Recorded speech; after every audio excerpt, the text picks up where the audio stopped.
Thanks for logging on to ABC15.com. I'm Katie Raml. Obviously, not enough minutes in a newscast to cover all the things that happen in a monumental trial like today's plea agreement with Jared Loughner regarding the Tucson shootings. So I want to bring in ABC15's Corey Rangel to talk about this a little bit. We saw him arrive in khakis, a short buzz cut, his hair grown back in. We got to see a little bit of his demeanor in court and a lot of conversation with this forensic psychologist on the stand about how they restored him to competency and a look back at his childhood, his journals. What did you find most interesting in this? Well, today he definitely seemed a lot more focused than he has in the past. He was making eye contact with the judge and with his doctor.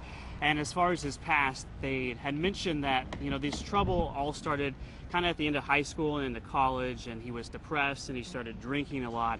And then it just kind of progressed from there. And then that's where they really had to work to restore him because he was diagnosed as a schizophrenic at one of the first hearings in this. And it's taken, 19 months basically to restore him and get him to where he's at now. An interesting look inside when she talked about, some of his earlier years. They interviewed nearly every person he went to college with over those 5 years at Pima Community College.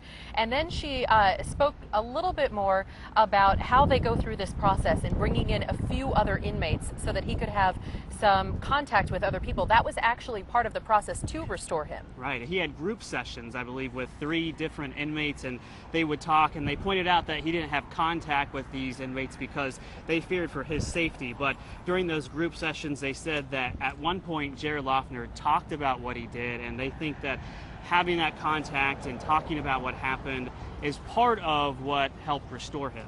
It was interesting, too, that we got to see some perspective on his feeling remorseful about his own situation, self-remorse, and then that growing into remorse for the victims in this case, where he says, I cry for, in his words, that child, meaning Christina Taylor Greene, the kid who was killed in this case. Right, and this is the first time we're really hearing that he is remorseful for what he's done, and I believe at one of the counseling therapy sessions he admitted that if you do the crime you have to do the time, and they said that was one of the attributes that convinced them that he was making progress. Right, how they measured it in the different milestones. Obviously 2 hours condensed just into a few minutes here for you. The next phase in this is going to be the sentencing, and that's coming up in November.